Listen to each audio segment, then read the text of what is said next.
Halo semua, apa kabar kalian? Semoga selalu sehat dan dalam keadaan baik-baik saja. Melanjutkan cerita sebelumnya yaitu BTTH Season 6 episode 2 versi novel part 2. Di episode 2 part 3 ini kita akan menceritakan Jianan Academy. Oke, tanpa basa-basi lagi, kita langsung saja ke alur ceritanya. Akademi Jianan adalah akademi kuno yang duduk di tengah benua. Dalam ribuan tahun terakhir, orang terkuat yang keluar dari sini adalah semua orang yang sangat terkenal di benua itu. Dan hanya nama mereka yang bisa mengguncang seluruh wilayah. Hal yang paling menakutkan dari sebuah akademi bukanlah seberapa hebat kekuatan gurunya, tetapi puluhan ribu orang kuat yang telah keluar dari akademi ini. Jika akademi Jianan dalam bahaya dihancurkan suatu hari nanti, semua akademi harus lakukan adalah mengumpulkan semua orang kuat yang telah lulus dari akademi. Akan sulit membayangkan betapa menakutkannya kekuatan ini. Meskipun jumlah akademi yang berbeda di benua itu sulit dihitung, reputasi Akademi Jianan adalah sesuatu yang belum pernah dilampaui bahkan sampai sekarang. Dari sini orang bisa melihat betapa padatnya warisan akademi ini yang diselimuti oleh aura yang sudah teruji usia. Di benua itu tak terhitung jumlah orang tanpa memandang ras akan bangga bisa memasuki akademi kuno ini. Sayangnya persyaratan yang sangat keras yang dimiliki akademi ketika merekrut siswa baru menyebabkan banyak orang mengeluhkan ketidakmampuan mereka. Di puncak gunung di belakang akademi, di mana pepohonan rimbun, seorang wanita muda yang mengenakan gaun hijau pucat berdiri manis. Ada sabuk ungu diikat di pinggang mungilnya yang cantik yang menjulurkan pinggang sampai sangat memikat. Dia menghadapi kabut putih yang luas di belakang puncak gunung. Rambutnya yang panjang, lembut, dan hitam bergerak di sepanjang pundaknya saat jatuh ke pinggangnya yang sempit. Hanya kemudian berhenti untuk memperpanjang lebih lanjut. Wanita muda itu berdiri dengan kedua tangannya bersama. Sosok tingginya seperti teratai hijau yang berbekaran di dunia fana dengan latar belakang kabut putih samar-samar yang mengelilinginya. Di mana ia muncul di dunia lain dengan aura yang unik. Wanita semacam ini seperti seseorang yang dibesarkan oleh aura tanah dan langit. Tampak begitu luar biasa sehingga menyebabkan orang-orang menjadi kesurupan. Ling-ling sebuah lonceng yang jelas dan halus tiba-tiba terdengar di puncak gunung yang tenang ini. Jika seseorang memeriksa dengan cermat, mereka akan menyadari bahwa atau itu ada dua lonceng kecil berwarna hijau yang tergantung di pinggang putih wanita muda berpakaian hijau itu. Setelah berdentang lonceng, bayangan tiba-tiba muncul di tempat tertentu di belakang wanita muda itu. Segera sosok tua muncul. Orang tua itu membungkuk dengan hormat ke arah wanita muda itu dan tersenyum ketika dia berkata, "Nona muda, Xiao Ji. Oldling, kamu akhirnya kembali." Wanita muda itu perlahan berbalik. Wajah halus dan indahnya yang halus tiba-tiba tersenyum. Segera bunga-bunga memucat. Semua warna di dalam hutan telah terkuras habis dan benar-benar berkumpul di tubuhnya, menyebabkan pandangan orang-orang sulit bergerak menjauh. Kekak aku tidak punya pilihan. Karena yang Miss Xiao Ji telah memberi aku sebuah tugas. Tidakkah aku akan disalahkan oleh nona muda? Xiao Ji, sampai aku mati jika aku yang lama berlari kembali tanpa menyelesaikan tugas aku. Orang tua itu mengangkat kepalanya dan tersenyum sambil menjawab.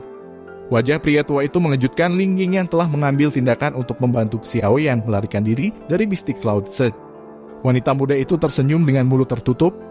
Dalam pikirannya dia mengingat pemuda yang telah membuatnya begitu khawatir. Suara dinginnya yang jelas perlahan menjadi jauh lebih lembut. Dia melirik Ling Ying dan cahaya merah yang memalukan yang akan menyebabkan seluruh akademi Jianan menjadi gila segera muncul di wajahnya. Dia berkata dengan lembut, "Oldling, bagaimana dia?" Nona muda sedang berbicara tentang Tuan Muda Xiao Yan kan? Ling Ying menjawab dengan mengajukan pertanyaan retoris. Ketika dia melihat kemerahan di wajah gadis muda itu menjadi semakin padat, dia tidak bisa menahan tawa keras. Tampaknya hanya si kecil yang disebut Xiao Yan memiliki berkah dan pesona untuk menyebabkan temperamen dari nona muda dunia lain, yang biasanya sama acuhnya dengan teratai, berubah menjadi gadis biasa. Sebelum aku pergi, Tuan Muda Xiao Yan tidak memiliki masalah. Perjanjian 3 tahun antara dia dan Nalan Yanran berakhir dengan kemenangannya seperti yang diharapkan. Hanya saja, Ling Ying ragu untuk sesaat, tetapi dia masih mengatakan kepadanya semua peristiwa yang telah terjadi ketika Xiao Yan pergi ke Mystic Cloud Sector untuk perjanjian 3 tahun dengan sangat detail. Di antara mereka itu secara alami termasuk Yun San mengambil tindakan dan melarikan diri jiwa mengaduk yang Xiao Yan alami. Tetapi untungnya taktik Tuan Muda Xiao yang jauh melebihi kemampuan Sire Spectations. Meskipun penampilan Yun San menghancurkan rencananya, bahwa atau itu Ratu Medusanya. yang merupakan tangan terakhirnya juga mengguncang Yun-san sampai dia tidak berani menyerang. Akhirnya kami meninggalkan Mystic Cloud Siege dalam keadaan utuh.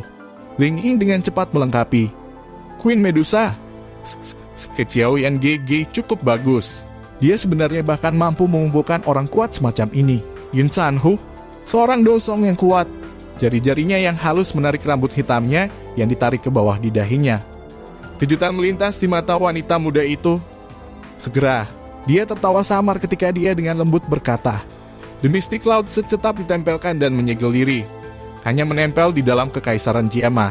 Sejak Kyun Potian saat itu, tidak ada lagi orang yang mengejutkan atau luar biasa yang datang dari sana. Jika ini terus berlanjut, hanya masalah waktu sebelum itu akan diganti. Apakah Xiaoyan GG baik?" Mata yang cerah dari wanita muda itu diangkat dengan lembut saat dia bertanya sekali lagi. Ketika dia mengatakan nama itu, wajahnya yang putih indah memiliki kemerahan yang memikat namun memalukan, kekayaan. Ling Ying tersenyum dan mengangguk. Dia mengangkat kepalanya dan mengatakan sesuatu yang tampaknya memiliki makna yang lebih dalam. "Di masa lalu, aku yang lama tidak benar-benar mengerti mengapa nona muda Xiao Ji melindunginya dengan cara ini. Namun setelah bekerja sama dengannya kali ini, aku mengerti beberapa hal. Kehati-hatian nona muda cukup bagus. Aku berpikir bahwa atau itu jika anak kecil itu diberi cukup waktu, aku khawatir bahkan kepala klan tidak akan berani dengan mudah menyangkalnya." Ketika dia mendengar pujian Ling Ying, busur yang sulit untuk diperhatikan diangkat di wajah wanita muda itu.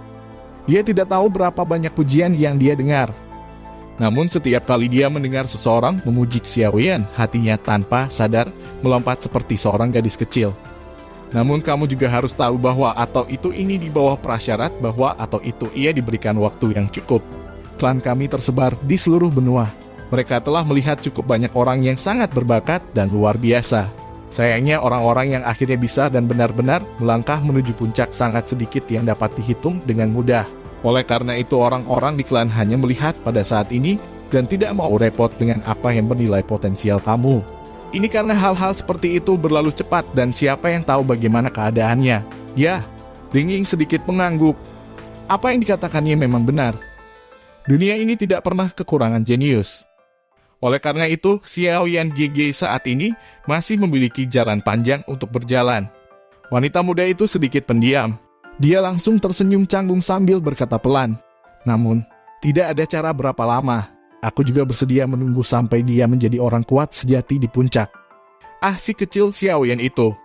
Bahkan jika nona muda bersedia menunggu, jika kamu tidak mampu menjadi sangat kuat, jalan untuk kamu dan nona muda akan menghadapi banyak sekali pasang surut. Kamu harus tahu bahwa atau itu dengan bakat dan keindahan Yamis serta fraksi yang diwakilinya. Pesaing kamu akan begitu kuat sehingga kamu akan terpana. Bahkan jika nona muda melindungi kamu ketika saatnya tiba, apakah tulang kamu yang bangga bersedia menanggung rasa malu dan bersembunyi di balik punggung nona muda? Ling Ying mempertahankan keheningan saat ia menatap wanita muda itu yang sangat halus sebagai peri di bawah sinar cahaya pagi. Namun dia bergumam pelan di dalam hatinya. Saat itu, pemuda itu mampu mengatupkan giginya dan berlatih pahit selama 3 tahun dan mengalami penderitaan yang tak terbatas. Hanya karena pertunangan yang dibatalkan. Semua yang ia tuju adalah tampil dengan sikap orang yang kuat di depan wanita yang telah menginjak harga dirinya. Jika orang semacam ini diminta untuk bersembunyi di belakang punggung seorang wanita, dan kemudian membiarkan dia menyaksikan wanita sendiri, membantunya memblokir semua hujan dan angin, kemungkinan dia akan merasa lebih buruk daripada terbunuh. Itu benar, Oldling, tingkat apa kekuatan Xiaoyan GG saat ini? Wanita muda itu sepertinya tiba-tiba mengingat sesuatu dan bertanya dengan agak ingin tahu. Ketika aku pergi, kekuatan tuan muda Xiaoyan adalah sekitar dari 1 bintang Dadoshi. Ling Ying tersenyum saat menjawab, "Bintang 1 Dadoshi, Mata cerah gadis muda itu membungkuk ke dalam bentuk bulan sabit yang dangkal saat dia tersenyum dan berkata, dalam waktu 2 tahun, dia menjadi Dadoshi dari seorang doshi biasa, memajukan 1 kelas setiap tahun. Kecepatan ini hampir bisa digolongkan di peringkat 5 besar di Akademi Jianan. Sepertinya pelatihan itu Xiaoyan GG mengalami selama 2 tahun terakhir ini cukup sulit. Bagaimana cara tumbuh jika seseorang tidak diasah? Tuan muda Xiaoyan seperti batu giok yang bagus yang belum dipoles. Saat itu bahwa atau itu Nalan Yanran memoles kemalasan potongan batu giok ini. Pelatihan pahit di tahun-tahun berikutnya kemudian menyembunyikan ujung tombaknya. Pedang yang sangat baik harus disembunyikan dalam kotak dan ujung tombak harus disembunyikan. Hanya dengan melakukan seperti ini seseorang akan mencapai hal-hal hebat. Ling Ying membelai janggutnya dan tersenyum ketika dia menjawab. Old Ling, mengapa kamu memuji Xiaoyan GG sejauh ini setelah melakukan perjalanan ke Kekaisaran Jiama? Di masa lalu aku jarang melihat kamu mengatakan hal-hal semacam itu tentang orang lain. Wanita muda itu menutup mulutnya dan tertawa. Matanya dipenuhi dengan senyuman. Hanya saja anak kecil itu layak mendapat evaluasi ini. Tak satu pun dari perasaan pribadi aku dicampur ke dalamnya. Ling Ying tersenyum sebelum segera berkata, aku pikir mungkin dalam waktu 1 atau 2 bulan, Tuan Muda Xiaoyan akan tiba di Akademi Jianan. Ketika saatnya tiba, rasa sakit miss yang dari kerinduan akan berkurang. Sudut mulut wanita muda itu berisi senyum hangat dan lembut. Dia perlahan mengangkat kepalanya dan sosok kurus pria muda itu perlahan muncul di benaknya. Sudah lebih dari 2 tahun. Akhirnya mereka bisa saling bertemu lagi. Kehangatan muncul di dalam hatinya. Itu lama kemudian sebelum wanita muda itu menundukkan kepalanya dan menatap Ling Ying di depannya. Dia mengambil beberapa langkah kecil dan berjalan menuju kaki gunung. Old Ling, untuk jangka waktu ini, pertama-tama kamu harus mencari tempat untuk beristirahat di luar Akademi Jianan. Kamu tidak perlu menyelinap ke akademi jika tidak ada masalah mendesak. Jika orang-orang tua itu tahu tentang hal itu, aku khawatir kita akan mengalami masalah lagi. Orang-orang gila itu mungkin memberikan wajah klan kami, tetapi mereka masih sangat teguh ketika datang ke beberapa aturan. Pada titik aturan akademi, hanya ada beberapa orang di benua ini yang dapat dihitung yang dapat menyebabkan mereka menyerah. Sosok wanita muda itu secara bertahap tersembunyi di antara daun pohon. Suaranya bagaimanapun masih tertinggal di tempat aslinya. Baiklah. Jika ada sesuatu, nona muda hanya perlu meledakkan pipa itu dan aku yang lama segera bergegas. Ling Ying tersenyum dan mengangguk. Dia memutar tubuhnya berubah menjadi bayangan sekali lagi dan bergabung dengan bayangan pohon besar. Akhirnya dia perlahan menghilang. Wanita muda itu perlahan menuruni gunung. Sosoknya yang pucat dan berwarna hijau membentuk siluet yang memikat di bawah sinar matahari. Sun Ermei, sungguh kebetulan. Kamu baru saja turun dari latihanmu di gunung. Saat wanita muda itu berjalan dengan tenang, suara hangat tiba-tiba terdengar dari sampingnya. Wanita muda itu menghentikan langkah kakinya, mengangkat kepalanya, dan memeriksanya. Dia melihat seorang pria muda tampan mengenakan pakaian berwarna putih tidak jauh dari kaki gunung yang berdiri sambil tersenyum. Senyum itu elegan dengan pujian kehangatan. Wajah yang mengesankan ini disertai dengan senyuman hangat akan menyebabkan bahkan seorang gadis yang adalah seorang asing yang melihatnya untuk pertama kali secara tidak sadar menurunkan sedikit kewaspadaannya. Ya, melihat pemuda berpakaian putih yang tubuhnya tinggi dan lurus. Wajah Sun Er tidak tampak terlalu lembut karena penampilan luar biasa dari orang lain. Dia juga tahu bahwa itu pemuda ini bukanlah seorang pria yang bergantung pada penampilannya untuk bertahan hidup dan bahwa itu kekuatannya berada di garis depan Akademi Jianan. Dia mampu berdiri di antara orang-orang luar biasa yang dipilih dari seluruh negeri dan bahkan seseorang yang berdiri di puncak di antara generasi muda di Akademi Jianan. Sambutan Sun Er yang acuh tak membuat wajah pemuda berjubah putih itu berubah. Dia tertawa lembut, mengambil 2 langkah ke depan dan hendak mendekat untuk mengobrol ketika mantan memimpin untuk membuka mulutnya dan menahan kata-katanya. Senior Baisan, Sun Er sementara memiliki beberapa hal yang harus diperhatikan dan tidak bisa menemani kamu mengobrol. Selamat tinggal. Wanita muda itu tersenyum dan segera berbalik dan berjalan ke jalan kecil lain. Namun dia belum mengambil beberapa langkah ketika suara lain terdengar. Sun Er, kamu benar-benar datang ke sini lagi. Ketika Sun Er mendengar suara ini, yang selembut air, dia akhirnya mengungkapkan senyum hangat. Dia menoleh dan melihat seorang wanita dewasa yang berjalan dari jalan kecil di samping. Dengan senyuman dia berkata, Instruktur Wolling, apakah kamu mencari aku? Instruktur Wolling berjalan mendekati Sun Er dan tanpa dada menepuk kepala yang terakhir. Dia berkata dalam waktu setengah bulan lagi, ini akan menjadi kompetisi promosi akademi. Kamu harus tahu bahwa itu selama kamu lulus pertandingan dalam kompetisi. Kamu akan memiliki kualifikasi untuk memasuki Akademi Batin untuk dilatih. Setiap tahun, Akademi hanya memiliki 50 lowongan. Awalnya kamu sudah dapat berpartisipasi di tahun lalu, tetapi kamu melewatkan kesempatan. Tahun lalu, Sun Er baru saja tiba. Bagaimana aku bisa berani bersaing dengan semua senior? Sun Er tersenyum lebar ketika berbicara. Tolong, jangan beri aku itu. Apakah kamu berpikir bahwa itu aku tidak tahu apa yang kamu pikirkan di hati kamu? Bukankah kamu hanya menunggu orang itu pergi bersama denganmu? Ketika dia mengatakan sampai titik ini, instruktur Wolling tiba-tiba mengertakkan giginya yang putih. Kemarahan kesal muncul di wajahnya yang lembut dan beberapa keanehan langka bahkan meletus dari mulutnya. Xiaoyan si brengsek itu. Dia benar-benar berani bermain-main dengan aku yang dulu. 1 tahun cuti adalah sesuatu yang aku selesaikan setelah memberikan banyak tekanan. Namun 1 tahun telah berlalu tetapi aku belum melihatnya. Dia benar-benar membuatku marah. Jika bukan karena kamu yang mengganggu aku sepanjang hari, aku akan mencoret namanya dan melupakannya. Instruktur Wolling yakinlah bahwa atau itu Xiaoyan GG pasti akan bergegas tahun ini. Sun Er menjawab dengan cepat ketika dia mendengar ledakan ini.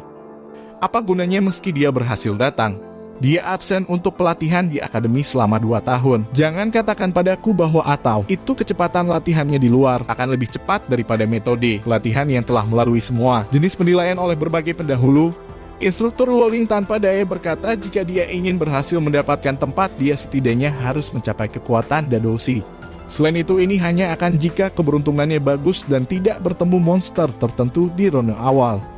Instruktur Wolling, kamu tidak boleh meremehkan Xiaoyan GG. Saat itu dia menggunakan kekuatan Douse untuk menahan 20 pertukaran dengan tanganmu. Mata Sun Er yang cerah sedikit melengkung dengan senyum saat dia menjawab. Aku berharap begitu. Kompetisi promosi kali ini tidak semudah yang terakhir kalinya. Ada lebih dari 300 orang di seluruh akademi yang memiliki hak untuk memperjuangkannya.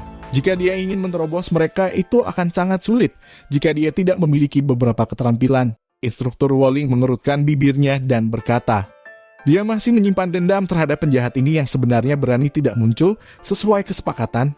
Kemudian instruktur dapat menulis nama Xiaoyan GG pada saat ini. Sun Er menarik tangan instruktur Wolling dan memberikan senyum yang indah saat dia bertindak dengan cara yang manja. Aku benar-benar tidak punya cara untuk berurusan denganmu. Sudah 2 tahun tetapi mulut kamu telah berbicara tentang orang itu lagi dan lagi.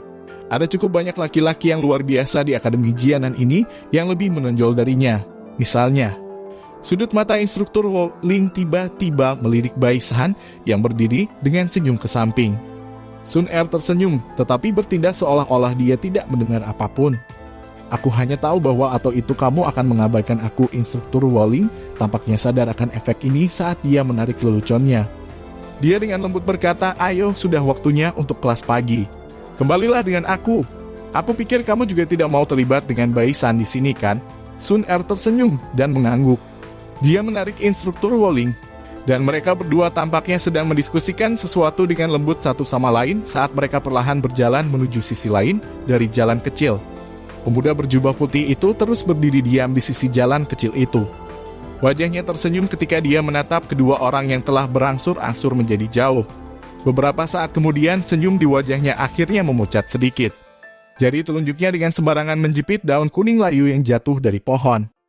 Dia berkata dengan datar, Xiaoyan, apakah mahasiswa baru itu yang mengambil cuti selama 2 tahun? Kebaiklah, kamu dapat menunjukkan kepada aku apa kualifikasi yang kamu benar-benar harus menyebabkan junior Sun Er peduli begitu banyak tentang kamu. Gadis luar biasa semacam ini bukanlah sesuatu yang dimiliki orang biasa-biasa saja hak untuk dimiliki. Begitu dia mengatakan ini, Bai San perlahan berbalik. Tangannya yang digenggam di belakang punggungnya dengan kasar menjentikan lembut daun dari pohon. Segera, bayangan kuning melesat keluar dengan eksplosif dan dimasukkan ke dalam batu besar jauh dengan cara seperti kilat. Setengah dari daun yang tampaknya lemah ini benar-benar telah menembus ke dalam batu yang keras.